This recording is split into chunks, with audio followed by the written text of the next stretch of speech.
everybody. Welcome on into the Space Cowboy Show. I'm your host, Ricardo, and we have a ton of things to talk about here today. The Dallas Cowboys 2025 season has come to a close. They finished 7-9-1, and this is the first time since 2001 and 2002 that the Cowboys will have consecutive losing seasons. And it's not really a surprise as to how they got into this position in the first place, which we'll get into all that. But before we do that, if you could do me a favor, please hit the like button, subscribe if you're new, hit the notification bell, and by the way, the show is powered by Creshman Media. I would highly recommend you go check out the other shows on the Creshman Media Network for other content if you want to indulge in that. Now, going into 2025, the Dallas Cowboys did not have the loftiest of expectations. In fact, many people thought they were a 7-9 win football team with an outside chance of making the postseason if certain things bounced their way. Obviously, they didn't, and we saw how things transpired throughout the season to where they finished with that 7-9-1 record.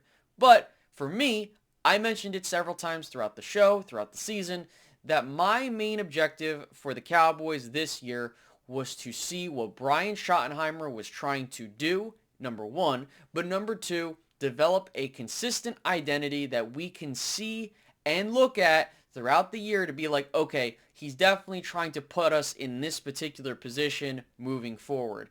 And it was a mixed bag to say the least. When we talk about on the offensive side of the ball, what we were supposed to see, the numbers show that this team had a fantastic offense.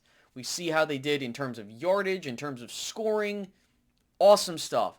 However, there were some problems throughout the year, specifically with the red zone offense. They finished below average, and that's something that has been bothering the Cowboys for quite some time, even during Mike McCarthy's tenure. The inability to cash in the red zone was something that has hurt the Cowboys for quite some time. And I was hoping that maybe, just maybe, we can maybe see some improvement. And as of right now, they haven't done a whole lot to move me in the direction of, okay, they are a team that clearly is able to be more effective in the red zone. But the fact that you were able to have a top 5 offense and you, for some reason, cannot even muster some decency in the red zone is alarming to me. But when we see how this year went, again, when you're doing this as a first-time head coach and you are building up your program, I'll give you the first year off, but after this, the gloves are coming off. Now, the other things when it comes to the offensive side of the ball was that Dak Prescott had a really good season for himself. 30 touchdowns, 10 interceptions, 4,000 passing yards, awesome stuff. I understand that people want to see better success in the postseason, but I'm not going to sit here and say that he had a bad season. He had a solid year, and that's great. You look at the rushing attack. You finally had a 1,000-yard rusher in Javonte Williams. Congratulations to him. But my problem was towards the tail end. He started getting beat up. And what really worries me about Javonte Williams moving forward, and we'll talk about this when it comes to do the Cowboys look to re-sign him, it does look like there was a decent amount of wear and tear on him towards the end of the year. And when he had to go out due to injury, the offense didn't function as well. No disrespect to guys like Malik Davis or anything like that. It's just that when you have an expectation or way of running your offense and one guy goes out and you can't really do the same things because that guy leaves, that's not really a good sign for you as a play caller. And I think that now the question becomes, okay, if you are going to re-sign Javonte Williams, what will the contract look like? You're probably looking at around $6 to $8 million, but we'll talk about that again once we get to that point in the offseason. When it comes to this receiving core, the George Pickens trade was a home run for the Dallas Cowboys. Pairing him alongside CeeDee Lamb was awesome, and having two 1,000-yard receivers is something to behold. Granted, you would hope that you could at least make the playoffs to show it off, but unfortunately, that's not the way things went. But at the same time, after those two guys, you needed to find a third option. Now, I understand that we could talk about Jake Ferguson, but he has been very inconsistent throughout the year. And a guy that really emerged for the Cowboys in 2025, who I was high on coming into the league when the Cowboys drafted him, was Ryan Flanoy. I really liked his game. I thought that he could definitely translate to the NFL level if he's given the opportunity. And what really bothered me when it came to the Cowboys trading for a guy like Jonathan Mingo was that they didn't really feature him a whole lot. And when you're giving up a fourth round draft pick, you would at least think that you're going to give the guy some type of consistent targets. I'm not saying he's to be a number one option. I'm just saying maybe you could have tried to make him your number 3 receiver, but it's clear that the Cowboys had no intention of doing that, especially under Brian Schottenheimer. And the reason I bring up Jonathan Mingo is that if you look at his build compared to Ryan Flanoy, they're very similar. So that's why I was more irritated when the Cowboys made the trade for Jonathan Mingo, because you basically had a Jonathan Mingo on your roster and you decided to go get another one. But again, we'll see how things go moving forward. But I do really like the fact that Ryan Flanoy took his opportunity, stepped up, and had fantastic moments this year. And I'm very disappointed in a guy like Jalen Tolbert, who's going to be a free agent. And I think that when we look at what we were expecting, I'm not saying that we need to have a guy with being your wide receiver 3 to have 10 touchdowns and 2,000 yards. Like, I mean, that'd be great. But we need a guy that can be a reliable option when George Pickens or CeeDee Lamb are having bad days. Because that happens. You know, we're all human. It's the nature of the NFL. Not everything's going to go perfect. And you're going to need someone to take up that mantle when needed. And I think that Ryan Flanoy is going to be a guy moving forward that you can definitely build upon with that. Now, again, moving back to the whole conversation about tight end, I felt like Jake Ferguson had a very inconsistent year, to say the least. I understand he had a lot of catches, and people will point to that and be like, well, you know, you can't say that he didn't have a bad year. I'm not saying he had a bad year. I think there is this idea that because I say he had an inconsistent year means he had a horrible year. That's not what I'm saying. All I'm saying is that he had moments throughout the year where it's like, oh, you know, this is the guy that we've been needing as a tight end to be a reliable target for the quarterback. But then there were other moments where it's like, bro, you keep fumbling, you keep doing things that are putting your team in jeopardy.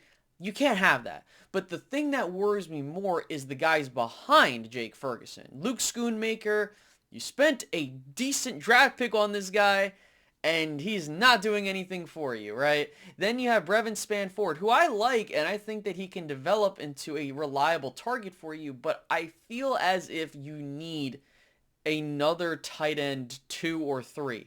If you want to make Brevin Spanford tight end 2, I don't blame you. He's a very good target for that particular role. But again, that's more of an indictment on Luke Schoonmaker, because you were getting this guy when you drafted him to possibly replace Jake Ferguson if things didn't pan out with him. And then you resign Jake Ferguson, so now you're hoping that Schoonmaker can be that 1-2 punch, like we saw with Dalton Schultz and Jake Ferguson when he came into the league.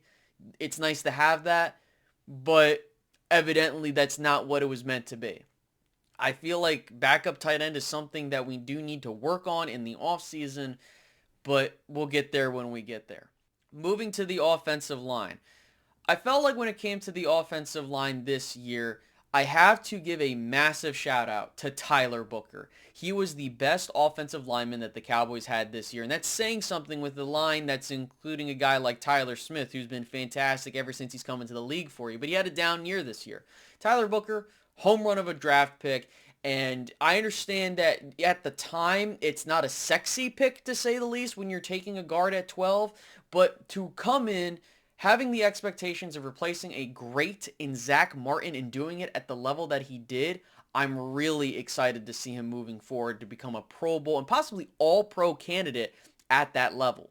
But looking at the rest of the offensive line from left to right, Tyler Guyton, he made some strides this year. He improved, and it actually got to a point to where when he was not on the football field, you struggled as a football team. And I'm not saying that he was playing at a Pro Bowl level or even an All-Pro level.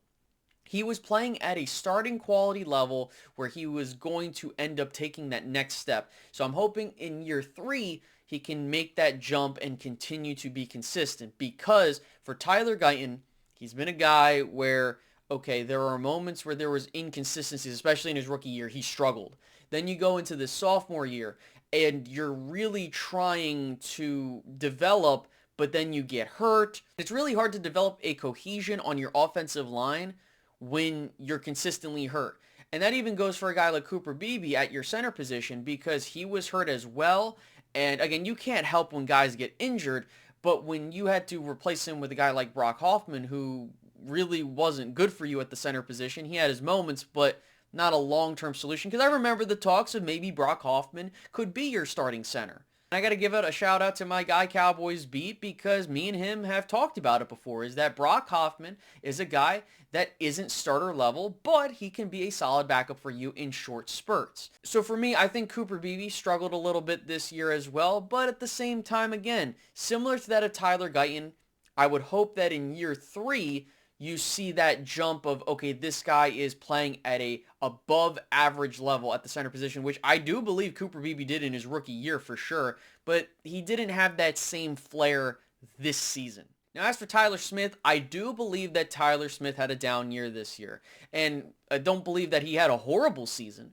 I think that it's just a matter of, with how this offensive line was looking, he wasn't playing at his best. And then you had moments where he did play at left tackle due to the fact that Nate Thomas was that bad for you. And so now people have talked about, do you move him to left tackle permanently? I don't believe so. I personally believe that you keep a guy that is an all-pro at his position where he's an all-pro, and that is at left guard. Because when you look at that interior of your offensive line, it's massive, number one, but number two, you have a lot of talented guys. Him and Booker at your guard positions is something that you really are going to need moving forward, especially if Brian Schottenheimer is trying to build this identity of, being a physical football team that can control the line of scrimmage. But then we talk about Terrence Steele, and I've already talked about Terrence Steele a bunch, where he needs to go. He's not worthy of the contract that you're paying him, and the key thing is, what can you do to replace him? Because when you think about the draft capital that you're going to have, you're not really going to have a bunch of draft capital to expend on a position like that.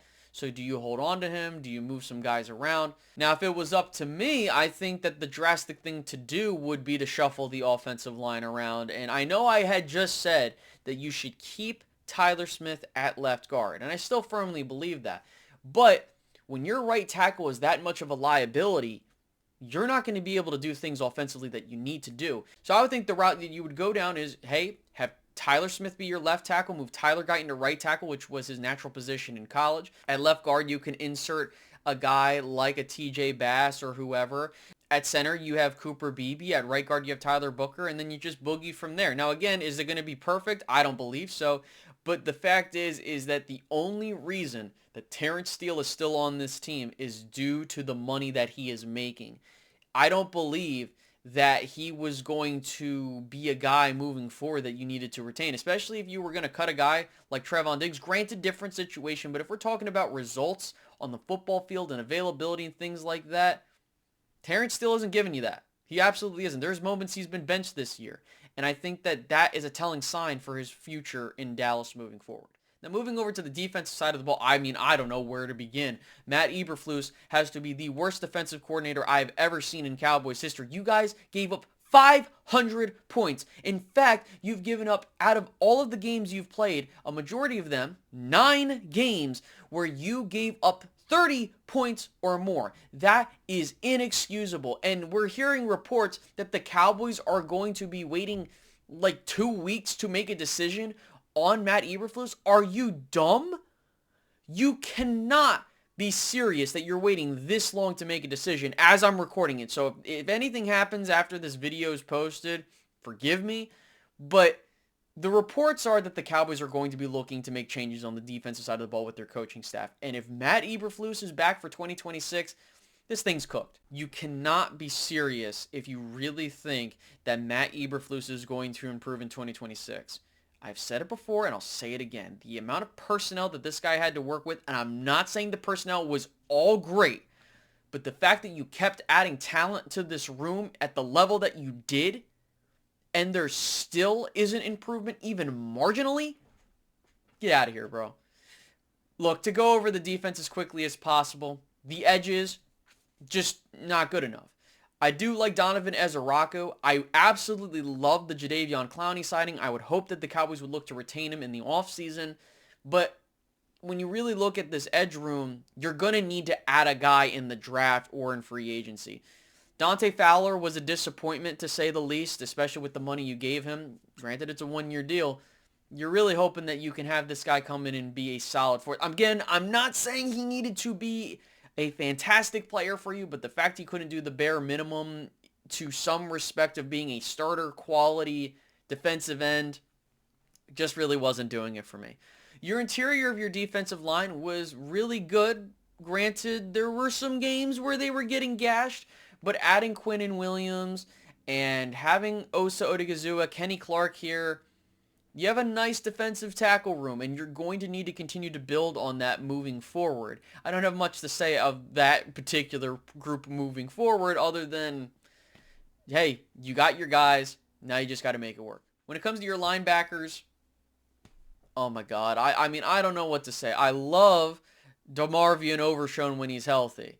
But outside of that, just disappointing. Kenneth Murray has to be the worst linebacker I've ever seen. The fact that the Cowboys made the trade for him, I wasn't a fan of that when that happened. I just felt like, okay, this is just a body to come into the room and hopefully he can contribute a little bit. Absolutely not. Maris Leofau was disappointing this particular season. And Jack Sanborn was a guy that I was hoping can contribute a little bit, especially with what I saw in Chicago. But no, it just didn't work out. And I really don't know what to say, guys. This linebacker core was horrible. They added Logan Wilson, who has some more team control, but there just wasn't guys in the room that could help you out. And, you know, you could be like, oh, well, Space, at the end of the day, the defensive line needs to do their job because the linebackers, they shouldn't be carrying the load. I understand that. But the fact of the matter being that that room was still as bad as it was is not an excuse for whatever the defensive line had done throughout the year. Finally, talking about the secondary, God bless America, man. Like, what exactly were we doing there? Your safety play regressed hard. You talk about your cornerbacks. Just wasn't good, man. Deron Bland did not look good this season. You look at a guy like Trevon Diggs, absolutely disappointing. You know, you had Siobhan Ravel come on in, had his rookie moments. You had Kalen Carson out there as well. Not good. Again, not good all around, guys. I don't really have to highlight on this defensive back room and what the Cowboys need to do there. Now you're going to definitely have to add in the draft a corner or two and maybe a safety because, yes, I do think that your defensive line is going to do a lot of the heavy lifting because that's where it all starts. But again, when you go and look at the film for some of these games, even with the defensive line getting pressure, your corners were doing jack crap. Like they weren't even doing anything to help you out. Then talking about the special teams, I mean, Brandon Aubrey, he had some misses this year. A decent amount were from like 55 plus, which I'm not going to get mad about.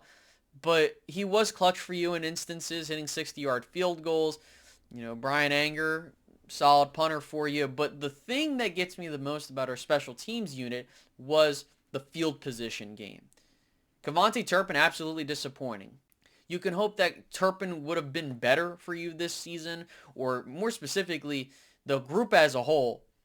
And you can even talk about the offense and the defense at every position. The whole thing when it came to the penalties was horrible. Absolutely undisciplined unit. I know, Cowboys being undisciplined, what else is new? But all jokes aside, I do think that when we talk about this unit, that falls on Nick Sorensen. And I made a video talking about how the Cowboys need to get rid of Nick Sorensen because he has not done a great job whatsoever when it comes to this special teams unit. But I don't think the Cowboys are going to move off of two coordinators in their first season here with the team, with the new coach and regime. They're not going to do that. But I do think the Cowboys will make a change on the defensive coaching staff. You know, again, when this video comes out, I don't know when these changes are going to be made, if they will be made. But if they do get made, cool. If not, well, oh well.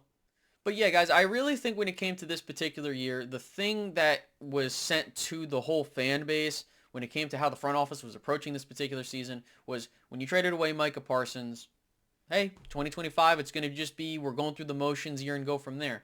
And I think what scares me going forward is that The inconsistencies that we saw on the offensive side of the ball are still here from what we saw with under the Mike McCarthy regime. Defensively was just a travesty. Special teams, a travesty. And it's really hard to evaluate what's going to happen next because you have to make changes. You can't go into 2026 thinking you can keep the same group of guys and expect different results. That's insanity, right? And unfortunately, the Cowboys have been prone to doing that. I think that, again, having another defensive coordinator sucks, but you can't just keep a guy for the sake of keeping a guy because, if a bad defensive coordinator is bad, you got to get rid of him. Like, you can't keep guys for the sake of stability when stability is just being trash, right? So I do think that's what the Cowboys have to do. Now, for my expectations going into 2026, this is what's very key as we, whatever moves they make in the offseason is one thing, but I'm talking about from the coaching staff directly. I'm going to talk about the offensive side of the ball more importantly. We need to see more consistency when it comes to the situational awareness of the football team on the offensive side of the ball, and more importantly, the aggression when it comes to going for it or not going for it. There were so many miscues this year where we're trying to draw a team off sides and we're wasting timeouts that we can use towards the tail end of halves and things like that. It felt like clock management was an issue in some of these games. Again, I was pretty lax when it came to this year, despite my complaints. But next year, kid gloves are coming off. I do not care if it's just his second season. I don't. If we do not see improvement from this team, offensively, defensively, on special teams, we're going to have a problem. And that's going to fall. Yes, I will give the front office flack a ton of it. But that doesn't excuse the players. That doesn't excuse Brian Schottenheimer. As a guy that's more offensive-minded, if this guy does not improve on what you had with the previous coach, we are going to be having conversations about getting this guy out of here. Unfortunately, the Cowboys will keep him because he is an ego hire, regardless of the results, unless it's an absolute catastrophe. I'm trying to root for Brian Schottenheimer. I don't want him to fail. I would never root for my team to fail just to be right. The only time I'll root for them to not do well is when it comes to draft positioning. So when they lost to the Giants, that's awesome because the Giants missed out on the number 1 overall pick and you managed to save face and now you'll have the 12th pick once again this year. So look, I am trying to maintain my patience. We have gone 30 years without an NFC title game. I know we talk about it all the time, but again, we're here in 2026 with another head coach. Going into his second season, we need to see improvement. Point blank, period. With that, guys, I'm going to go ahead and let you guys go. We'll talk about more in depth about some of the free agents that are coming up. We'll spotlight what the Cowboys should do as we get through, and we'll start doing the mock draft Mondays once again next week. I hope to see you guys in the next video. Thank you guys so much for watching, and peace out.